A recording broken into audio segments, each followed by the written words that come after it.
새롭게 시행되는 법령을 한눈에 쓱 살펴보는 이달의 법령으로 시작해 보겠습니다.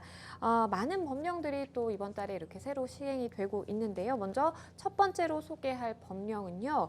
저출산 고령사회 기본법이 일부 개정돼서 지금 시행이 됐습니다. 어떤 내용인지 좀 살펴주시죠. 네.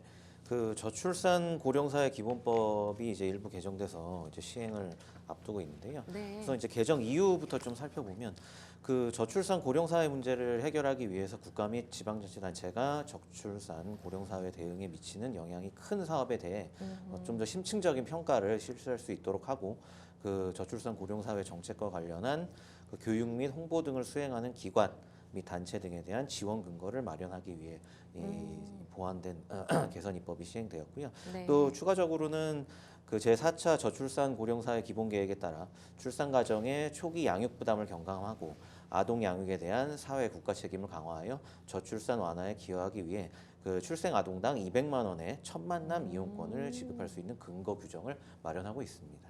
네. 그래서 주요 내용을 간단하게 조금 요약해드리면 좀 전에 말씀드렸듯이 출생 아동에게 200만 원의 첫 만남 이용권을 지급할 수 있는 규정을 신설하고 있고요. 네. 또 국가 및 지방자치단체가 그 저출산 고령사회 대응에 미치는 영향이 큰 사업들을 시행할 때 이런 사업 평가를 집중적으로 할 수 있도록 하는 규정을 신설하고 있고 마지막으로 국가 및 지방자치단체가 그 저출산 고령사회 정책과 관련된 교육 및 홍보를 수행하는 기관 또는 단체에 대해 지원할 수 있는 규정을 신설하고 있습니다. 네, 출생 아동에게 200만 원의 첫 만남 이용권을 준다고 하니까 그래도 아이를 처음 이제 낳는 부모들 입장에서 조금의 경제적인 부담을 덜 수 있지 않을까 기대를 해보겠습니다. 이 가사 근로자의 고용 안정과 그리고 근로 조건 개선을 위한 가사 근로자의 고용 개선 등에 관한 법률이 16일부터 시행이 되는데요. 기존과 비교했을 때 그럼 어떻게 좀 달라진다라고 볼 수 있을까요? 네네. 아무래도 이제 요즘 맞벌이 부부들도 많아지고 하면서 많죠. 이제 가사 이제 도우미 분들을 많이 이제 채용을 해서 쓰시는데 이제 이런 부분 관련된 이제 법률이 조금 개정된 부분이 있습니다. 네. 그 제정 이유를 먼저 좀 살펴보면 아무래도 이제 기존까지 사적 영역으로만 간주되었던 가사 노동이 이제 저출산 고령화 추세로 점차 이제 시장화되고 있죠. 좀 더 말씀드렸듯이. 그래서 여성의 경제 활동 참여가 늘면서 가사 서비스 수요가 지속적으로 이제 증가를 하고 있습니다. 근데 이제 현재 가사 서비스 시장은 대부분 이제 직업 소개서나 아니면 개인적으로 아는 분들을 매개로 이런 비공식 영역에 머물러 있어서 가사 서비스의 어떤 품질 보증, 그다음 가사 근로자의 보호에 미흡한 측면이 있었고요. 네. 그래서 현행 노동관계 법령은 가사 사용인 가구 내 이제 고용 활동에 대해서는 어떤 적용을 가사 사용에 대해서 배제를 하고 있어서 가사 근로자의 어떤 열악한 근로 조건을 개선할 필요성도 있었습니다. 그래서 이제 가사 서비스 이제 제공기관의 인증 또 인증받은 기관과 근로계약을 체결한 가사 근로자의 근로 조건에 관한 사항을 규율함으로써 가사 서비스와 관련하여 양질의 일자리를 창출하고 가사 근로자의 고용 안정과 근로 조건 향상을 도모하기 위해서 이번 법을 개정을 하게 되었고요. 그 몇 가지 이제 중요한 사안만 좀 살펴보면 네. 그 고용노동부의 이제 가사 서비스 제공기관으로 별도의 인증 절차를 둬서 인증을 받아야 하고요.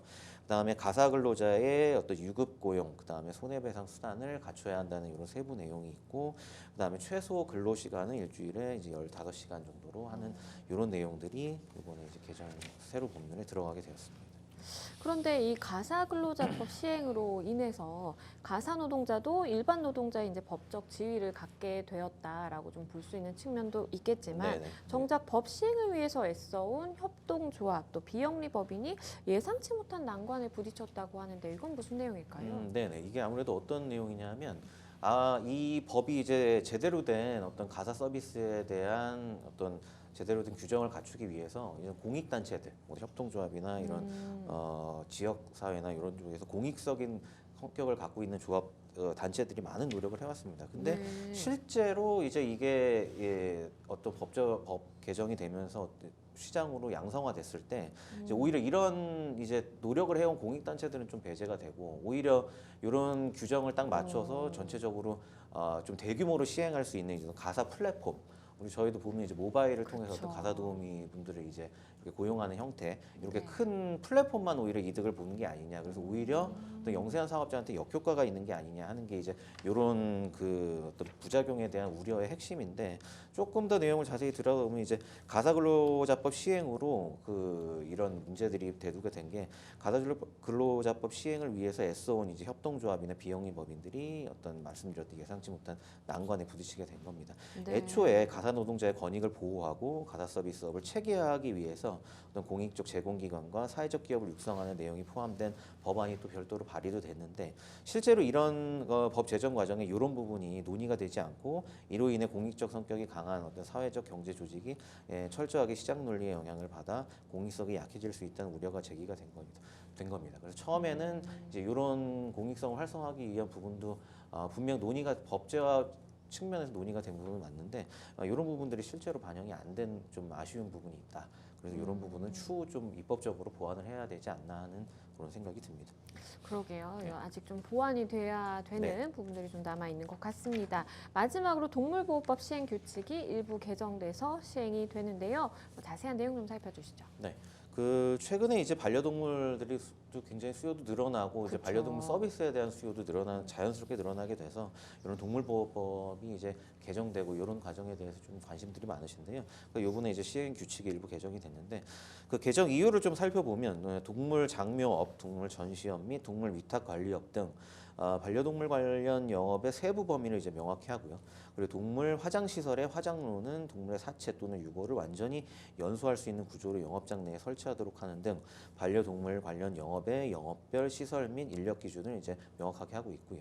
또한 동물 전시업자나 동물 운송업자는 동물을 운송하기 전과 후에 동물을 운송하는 차량에 대한 소독을 실시하게 하는 등 동물 관련 영업의 영업자 준수 사항을 정하고 현행 제도의 운영상 나타난 일부 미비점들을 이제 개선 보완하는 그런 내용을 가지고 있습니다.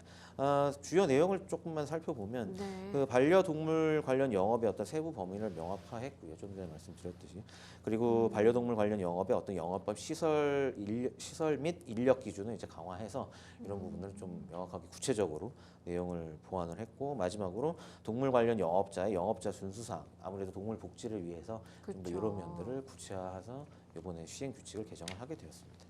네, 이렇게 다양하게 이번 달부터 새로 시행되는 법률들 살펴봤습니다.